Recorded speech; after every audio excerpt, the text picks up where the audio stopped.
पुढचं वाचूयात आपण. कोविड अजून देखील आपल्यासोबतच आहे आणि राहणार आहे. त्याची तीव्रता थोडी कमी झाली आहे इतकंच. जगाबरोबरच भारतातील कितीतरी जीव नंतर आलेल्या डेल्टा लाटेमध्ये आपल्या जवळच्यांना न भेटण्याचे जग सोडून गेले. या महामारीच्या उगमामागे मानवी चूक असू शकते, ही नुसती शक्यता देखील हादरवून टाकणारी आहे. डॉक्टर मोनाली आणि डॉक्टर राहुल यांनी त्यांच्या दैनंदिन संशोधनाच्या आणि इतर कामाच्या जबाबदाऱ्या सांभाळून कोविड उगमाचा शोध आणि त्याचबरोबर कोविड किंवा त्यासारखी कुठलीही साथ अथवा महासाथ पुन्हा येऊ नये म्हणून काय करता येईल यासाठी ज्ञान आणि उद्बोधन रूपी यज्ञामध्ये आपली काही वर्ष वेळ यांची आहुती दिली आहे.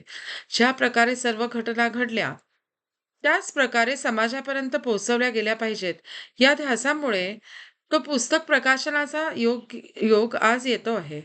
यामधून काय मिळणार आहे? तर सत्याचा शोध आणि पुन्हा अशी परिस्थिती उद्भवू नये असा विश्वास. कोविडचा विषाणू निसर्गामधून आला की प्रयोगशाळेतून आला, हे समजणं का गरजेचं आहे? पहिलं, कोविडच्या आठवणी धूसर होऊ लागल्या आहेत, परंतु करोनाचं संकट पूर्णपणे संपले असे आपण म्हणू शकत नाही. त्यामुळे पुन्हा अशा प्रकारची महामारी अथवा पॅन्डेमिक येऊ नये म्हणून हा विषाणू जर प्रयोगशाळेतून आला असेल, तर अशी परिस्थिती पुन्हा कधीही, अगदी कधीही उद्भवू नये यासाठी प्रयत्न आवश्यक. 2 नंबरचा मुद्दा आहे, जैव सुरक्षा किंवा बायो डिफेन्स या नावाखाली आज जगातील कित्येक प्रयोगशाळा अशा प्रकारची महामारी किंवा पॅन्डेमिक निर्माण करू शकतील असे विषाणू आणि त्यांचे नमुने गोळा करत आहेत. इतकंच नाही तर ते अधिक घातक किंवा संक्रमणशील व्हावेत म्हणून विषाणूंमध्ये जनुकीय बदल देखील करत आहेत. हे सर्व कुठेतरी नियंत्रित केले पाहिजे.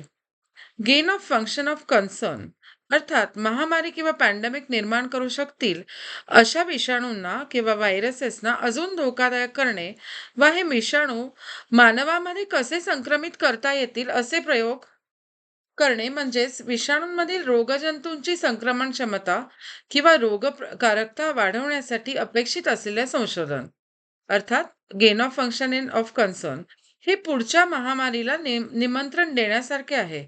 अशा सर्व विषाणूंवर प्रयोग बंद होणे आवश्यक आहे, ज्यामध्ये corona, monkey pox, Ebola, bird flu म्हणजेच पक्ष्यांचा जो इन्फ्लुएन्झा आहे, अशा विषाणूंचा समावेश होतो.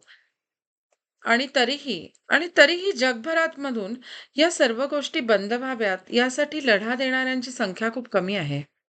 यामध्ये आंतरराष्ट्रीय पातळीवर नियंत्रण किंवा कायदे असण्याची गरज आहे. यासाठी जगभरातून काही लोकांचे अथक प्रयत्न चालू आहेत, लढा चालू आहे.